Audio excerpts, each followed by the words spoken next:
ముఖ్యమంత్రి వైఎస్ జగన్మోహన్ రెడ్డితో పాటు వైఎస్ఆర్సీపీ అభ్యర్థులంతా విజయం సాధించి తిరిగి వైఎస్ఆర్సీపీ ప్రభుత్వం అధికారంలోకి రావాలని, జగన్ ముఖ్యమంత్రి కావాలని కోరుకుంటూ రాజమండ్రి పార్లమెంటరీ నియోజకవర్గం వైఎస్ఆర్సీపీ అభ్యర్థి డాక్టర్ గూడూరు శ్రీనివాస్ దంపతులు ఆలయాలను దర్శించుకున్నారు.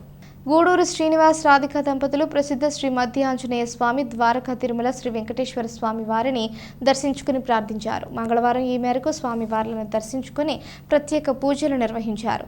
డాక్టర్ గూడూరు శ్రీనివాస్ రాధిక దంపతుల వెంట తూర్పు గోదావరి జిల్లా ప్రచార కమిటీ అధ్యక్షులు తోట రామకృష్ణ, రాష్ట్ర finance corporation director Rajababu, Tirumala Tirupati Devasthanam trust board member Chitturi Annavaram, Peddevam గ్రామ సర్పంచ్ వెంకటరావు, గ్రామ కమిటీ అధ్యక్షులు చింతా వెంకటస్వామి ఉన్నారు. 2024 సార్వత్రిక ఎన్నికల్లో రాజమండ్రి పార్లమెంటు 7 నియోజకవర్గాల్లో వైఎస్ఆర్సీపీ పార్టీ నుంచి పోటీ చేసిన ఎమ్మెల్యే అభ్యర్థులు, అలాగే రాష్ట్ర ముఖ్యమంత్రిగా మరల వైఎస్ జగన్మోహన్ రెడ్డి భారీ మెజారిటీతో విజయం సాధించాలని కోరుతూ ఆలయాల్లో ప్రత్యేక పూజలు నిర్వహించారు.